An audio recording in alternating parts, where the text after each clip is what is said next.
ভাইয়ের নাম কি? মোহাম্মদ সারদিন। এটা সাধারণ জ্ঞান প্রশ্ন করব। গো প্রজনন খামার কোথায় অবস্থিত? গো প্রজনন খামার আপনি যদি আপনার বাড়ির পাশেও করতে চান, এটা আপনি করতে পারবেন। মানে এটা কোথায় অবস্থিত এই না, মুহূর্তে? এটা আমার জানা নাই এই মুহূর্তে।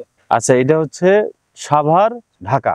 সাভার, ঢাকা অবস্থিত। সাভার, ঢাকা। এটা মনে রাখার টেকনিক বলতে হবে, যেমন আপনার মনে নাই, এর পরবর্তীতে যেন এটা পরীক্ষা আসার সাথে সাথে আপনার মাথায় আসে, এমন একটা টেকনিক দিতে হবে যেন আজীবন মনে থাকে। যেমন ছাগলের প্রজনন খামার টিলাঘর, সিলেট। টিলাগড় ছিল। ছাগল টিনের ঘরে ছিল।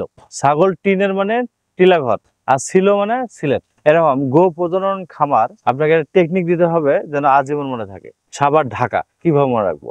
মানে গরুর ঘর সাভার, না এইভাবে তো হয় না। গো ইংলিশে যদি আমরা গো বলি, গো মানে তো যাও। যদি বলা হয় সাভার যাও, সাভার যাও, অথবা গো গো যাও শোভার ঘরে, শোবার ঘরে যাও, এটাও হয়।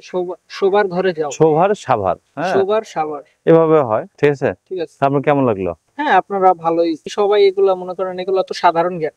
সাধারণ জ্ঞান যদি আপনি এইভাবে সবার ভিতরে ছড়াই দেন, তাইলে ভালোই হয় খারাপ না। ইনশাল্লাহ। আর আপনারা অবশ্যই কমেন্টসে জানাবেন যদি এর চেয়ে আরো ভালো কোনো আইডিয়া থাকে।